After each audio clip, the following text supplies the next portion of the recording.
ಲೋಕದಲ್ಲಿ ಅತಿ ಹೆಚ್ಚು ಮೆಂತೆ ಬೆಳೆಯುವ, ಜಗತ್ತಿಗೆ ಪೂರೈಸುವುದರ ಜೊತೆಗೆ ಅತಿ ಹೆಚ್ಚು ಮೆಂತೆ ಸೊಪ್ಪು ಬಳಸುವ ದೇಶವಾಗಿದೆ ಭಾರತ.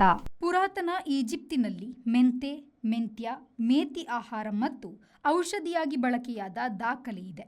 ಈಗಲೂ ಪ್ರಪಂಚದಲ್ಲಿ ಮೆಂತೆಯನ್ನು ಆಹಾರ ಮತ್ತು ಮದ್ದಾಗಿ ಬಳಸುತ್ತಾರೆ. ಪ್ರಪಂಚಕ್ಕೆ 80% ಮೆಂತೆ ಪೂರೈಸುವ ಭಾರತವು ಜಾಗತಿಕವಾಗಿ ಅಷ್ಟೇ ಪ್ರಮಾಣದಲ್ಲಿ ಮೆಂತೆ ಉತ್ಪಾದಿಸುತ್ತದೆ. ಮೆಂತೆ ಸೊಪ್ಪು ಕೂಡ ಧಾರಾಳ ಬಳಕೆಯಾಗುತ್ತದೆ. ಭಾರತದ ಮೆಂತೆ ಬೆಳೆಯಲ್ಲಿ 75% ರಾಜಸ್ಥಾನ ರಾಜ್ಯದ್ದಾಗಿದೆ. ಬಳಿಕ ಮಧ್ಯಪ್ರದೇಶ, ಉತ್ತರ ಪ್ರದೇಶಗಳು ಇದೆ. ಭಾರತದ ಮೆಂತೆ ಬೀಜ ಉತ್ಪಾದನೆ 1,20,000 ಟನ್ ಇದೆ. Pakistan 7,000 ton, Nepal 2,000 ton, Bangladesh 1,200 ton, Egypt 1,000 ton ಪ್ರಮುಖ ಮೆಂತೆಕಾಳು ಬೆಳೆಯುವ ದೇಶಗಳಾಗಿದೆ. ಇರಾನ್, ಮೊರಾಕೊ, ಇಥಿಯೋಪಿಯಾ ಮೊದಲಾದ ಕಡೆ ಕೂಡ ಮೆಂತೆ ಬೆಳೆಯುವರು. Bureau report, V4 news, Jaipur. Our vibrant workspace at Ajanta energizes the team, boosting efficiency and productivity.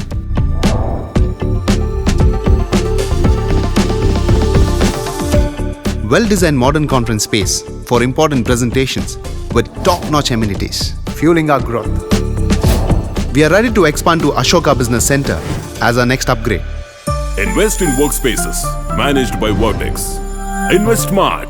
Invest in Mangaluru.